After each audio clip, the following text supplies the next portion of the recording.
Welcome back to Heart Key Creations. I'm Heather, the artist behind Heart Key Creations, and this is take 3 on my review of the cloud brushes that Cinnamon Cooney put together for us with Silver Brush Limited that I purchased through the Brush Guys. I purchased a bunch of her sets, and I will go through all of them with you and let you know what I think of them and show you what they did.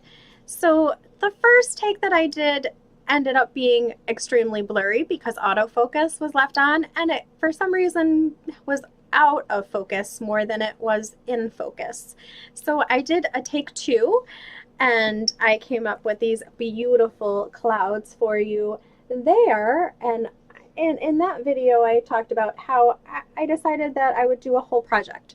So that's the project that I'm going to do in the end with these, with all of the sets of brushes that I purchased. So today, though, I'm just going to show you a cloud on a little painting on a little board instead of this larger board with the project, because for some reason the video only taped in 24 frames per second, and I lost a ton of frames, and the audio did not match up with the video whatsoever after it rendered. And yeah, so we're just going to do a little cloud demonstration today with the brushes from the Art Sherpa, and they are all from Silver Brush Limited. This is a number 8 cloud brush. This is a number 6 cloud brush and a number 4 cloud brush. And I'll show you how to make those brilliant little clouds back there and how easy it is with these brushes. I also had originally showed you this beautiful brush that came in her beginning and end set.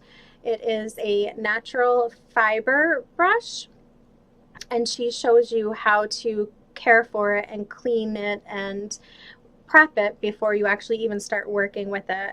And it's used for backgrounds, and that's how I got the background on that cloud set, so that there were no harsh lines with the blending like we're used to getting with the synthetic brushes. This is natural hair, so the hairs do come out sometimes, and you just have to be careful of that. And each time you use it, just kind of go like this before you start using it, so that you can get as many out as possible. It is a normal thing for them to come out, but you're not actually going to get to see how I used it on that background. Don't worry, I'll be doing plenty more paintings where you can see it. All right, let's get started on clouds. So I've got this teeny tiny little gesso board here that I already put the background on, and I had actually done that before I realized that I was going to need to redo my cloud my cloud video demonstration for you. So that's why you don't get to see me use those brushes, or that brush, but you'll get to see these brushes do their thing. Sorry, just setting up my microphone here again so that it doesn't fall over on me. And angle this down here a little bit better for everybody. There. All right. So I'm going to start with the number 8 brush, and I'm going to just use some Cad Red Medium that I had here. I'm not even going to load it with water at all. I'm using a Stay Wet palette, so my paint actually has quite a bit of water in it from the palette. So I'm just going to come over, and you can do one or two things with these brushes. These brushes are so wonderful that they're very, very firm, and they have a great point on them so that you can actually draw out with them if you want to. The cloud, so I will start out by drawing out this weird little cloud shape. All clouds are not those crazy cotton ball shapes that we're used to drawing when we're kids. So, you know, they're these irregular, beautiful, fluffy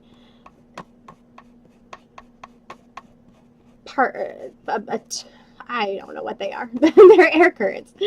They're beautiful, turbulent air currents that just show up full of moisture in the sky that sometimes look scary, if depending on the weather and whether or not it's going to storm. And sometimes they're just absolutely beautiful and pick up all of the colors of the background like a sunset, like this one's going to do. So you can draw it out like I did there, or you can come in and kind of give it a little scrumbly motion. I'm not pushing really hard on this brush. It is very firm, so it could probably take a little bit of abuse, but I want this brush to last me as long as possible, so I'm not going to abuse it. So to do scrumbles on there is pretty easy, and it gives you a nice shape and some lightness and translucency in this area if I want, because shapes are different. Clouds are different shaped.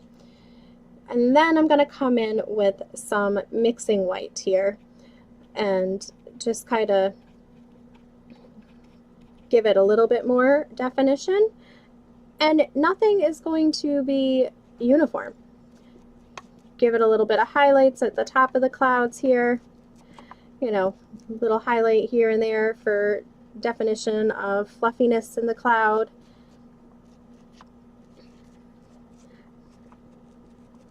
But you don't want to make it a circle here and a circle there, actually a circle everywhere.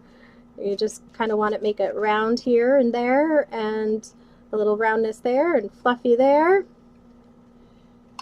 And you've got a cloud. Wow. Now, we can get really fancy with this cloud because the background of this has got that purple in it along with the cad red. So I can come right down here, not even rinse out my brush or anything, into my purple, and just come along and add a little bit of purple in where I want to, in the middle if I want to, up here along the line. And you're just going to kind of scrumble that out a little bit, like you do, as Cinnamon says, like you do. Yeah, I watch a lot of her, can you tell? But she has already done videos on these cloud brushes and shown you how to use them, done her demonstration and shown you how to care and clean for them. So please go over and check that out, because you'll of course want them to last you as long as possible. And the best way is to care for them properly. That's the best way to make them last forever. Well, nothing's going to last forever, but as long as possible. And I'm going to come back in here to my mixing white again. And again, I did not clean off that brush. I did just kind of offload some of that paint though onto the paper because it was starting to build up on my brush. So I just offloaded some of that paint. And I'm going to come right back in to the cloud with that beautiful mixing white. And again, give some definition to the puffiness. And then I'm going to come over to my actual titanium white, because the mixing white dries pretty translucent. Even where you get it nice and thick, it's still going to dry relatively translucent. That's the whole point of it. It just gives you a little misty cloudiness. So I'm going to come over to my titanium white and put in some really bright highlights on the top of the cloud where the light would be hitting it.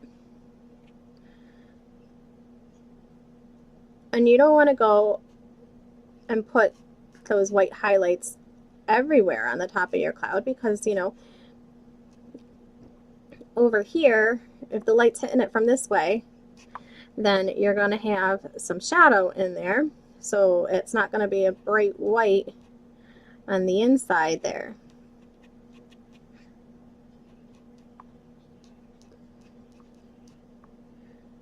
But you just come over and throw some highlights in to add some fluffiness. Make it a nice turbulent cloud. I like turbulent clouds. They're very interesting to look at, I think.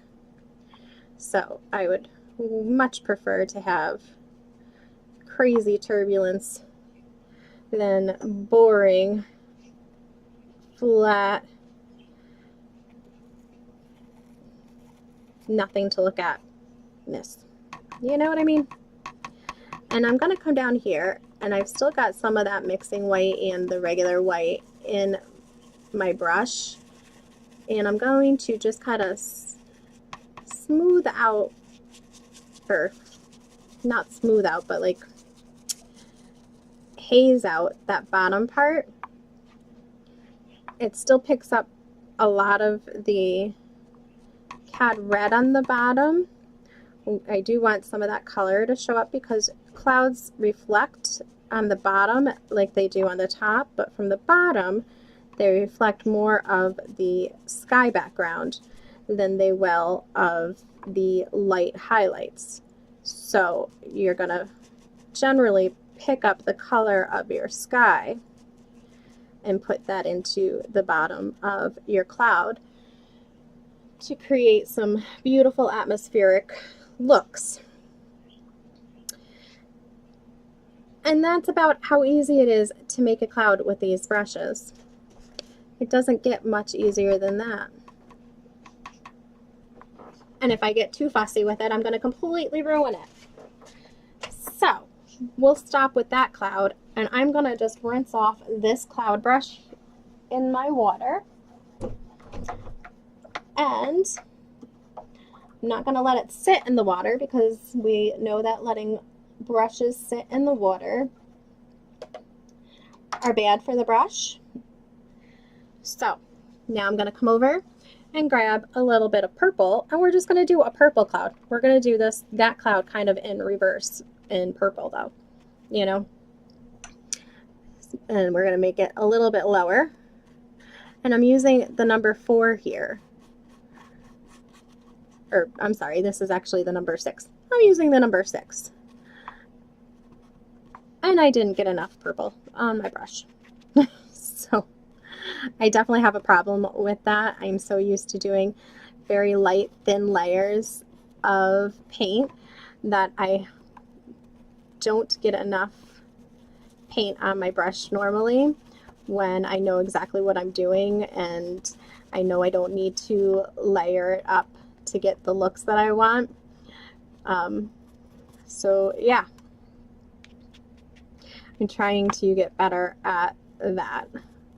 I've gotten more confident in my art and my skill, so I know that if I make a mistake, if a line gets on there too thick, I know how to correct that now where I didn't before, which is part of the reason why you would always, you know, when you're starting out, you tend to do much thinner layers than you do as you're more experienced, because you're afraid of making a mistake when you're new.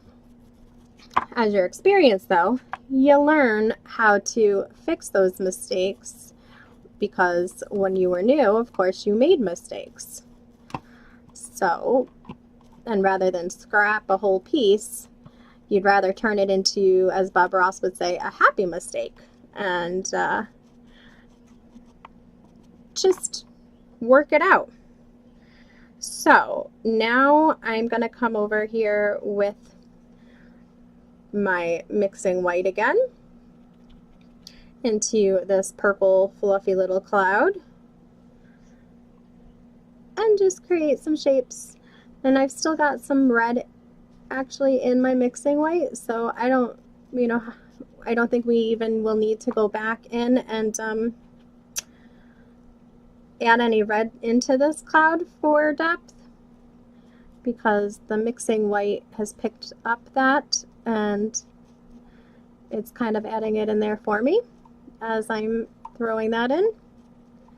And this cloud is actually probably smaller than could have been for this brush, for this size brush. And that's always, you know, something that you learn too, is you want to use the right size tool for the project that you're doing. So if the brush is actually larger than what you want or need, it doesn't help you to keep using that brush when you've got a smaller brush available. And it just so happens that I have a smaller brush available. So I'm rinsing out that other brush and I'm coming over to my smaller brush, to the number 4 now. And we're going to add in that fluffiness that I was talking about without taking out all of that other purple.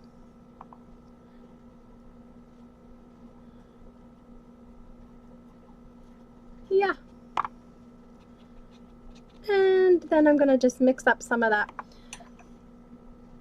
red with the mixing white and just scramble it in here along the bottom.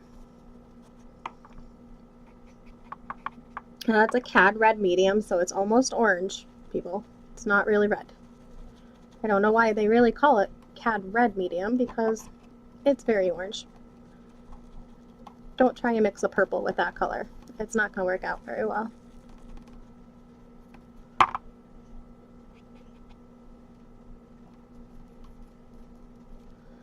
So I've just kind of made the bottom of this cloud. Well, I've messed it up, really, is what I've done. So now I'm going to just come in and fix it. And we're going to scrumble out some more pretty shapes, fluffy, cloudy shapes. And then I'm going to come over and offload some of that paint onto my palette and pick up some white. And just add in the brightest highlights there. And because I said that the light was coming from this direction over here on this cloud, I'm going to continue that on this cloud so that it doesn't look funny, or, you know, it looks like it actually matches. That's, I mean, to show you painting, I guess it doesn't really have to match. But when you are actually doing a painting, you kind of want it to match.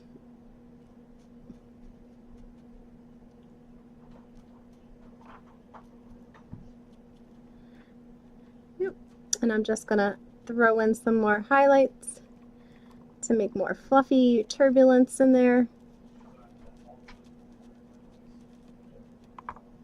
And then I'm going to come back over here with my purple and throw in some more purple, because I feel like I lost a lot of that dark purple on the bottom there.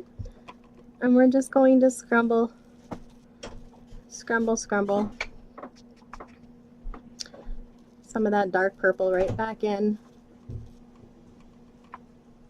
I don't want to completely cover it with the dark purple underneath again, but I do want some of it back there. All right. Now we've got 2 fluffy purple and red clouds to go with our purple and red sunset background from the Art Sherpa brushes. I don't know about you, but I found that these brushes were so easy to use. I can't possibly imagine doing clouds again without these brushes, honestly. I mean, if I wanted to just come over and put some little wispy clouds in, I can do that over here. You know, wispy, misty, it's like nothing. Of course, Sorry. Look, wispy, misty clouds in the mixing white. And it just covers it up and gives it that foggy look without actually covering it up. It just is that foggy look. But that's, you know, that's the mixing white, people. Don't think you're going to do that with black with these brushes. Yeah, brushes aren't magic. You still gotta use the right colors. So that's all for these brushes for now. The next time that I bring you a review of the brushes that Cinnamon, the Art Sherpa, put out for us, and picked out for us, I should say, I am going to, oops, sorry, making a big mess. I'm going to be using that painting that I showed you earlier with the dragon and the floating world, and we're going to do an entire project based on that, using as many of the other brush sets as I can in there.